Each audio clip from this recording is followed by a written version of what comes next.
Ladies and gentlemen, there are some days where at this point in my day, I realize that perhaps there is a God. And perhaps God has dropped his arms. He's a guy. He's an old guy with a big white beard. And he drops his arms down through the clouds from where he lives. He sits there on the clouds, above the clouds. That's why you can't see him, because he's hiding in the clouds. And on a clear day, he's just, maybe he's gone. He took a vacation. He went to Florida or something. He He's puts like on a an invisible snowbird. cloak. And he drops down. That's possible too. He also does have an invisible cloak, so he could put that on. And he drops his arms down, and he just sort of cups my buttocks and carries me through the day. You've heard the old saying, when I looked back and I saw only one set of footprints, those were the times that God was cupping my buttocks and carrying me forward. And this is one of those days. For two reasons. One, we obviously had a huge scoop yesterday. We didn't even realize it. Rupert Murdoch called into this program yesterday. Now, it turns out it wasn't actually the real Rupert Murdoch, but that's not relevant to the story.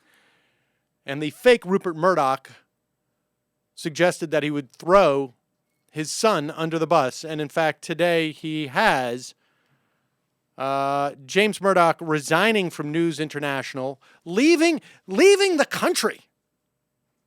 He has exiled himself from the UK to come over here to run he'll become COO of News Corp with responsibility for global television. You know, here's a guy under serious investigation in Britain. Is this a suitable person to be in charge of a company that gets a broadcast license from the FCC? Now's the time to send in your complaints to the FCC, folks. And then beyond that, just one more element of proof that God has dropped down and is cupping me by the buttocks. A story in Bloomberg with quotes like, "People who don't have money don't understand the stress." That's from a guy named Alan Dluglash. I can't pronounce his name. At an accounting firm. But there's also some other quotes by a guy who is complaining, whining, I'm not sure, that, quote, "I feel stuck. The New York that I wanted is still just beyond my reach."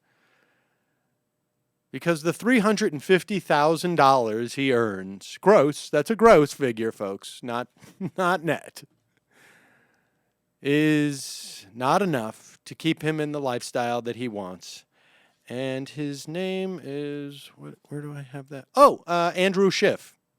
He is the Director of Marketing for broker-dealer Euro-Pacific Capital, Inc. Who's that company owned by? That company is owned by, his brother, Peter Schiff. All right, well, we'll talk much more about that story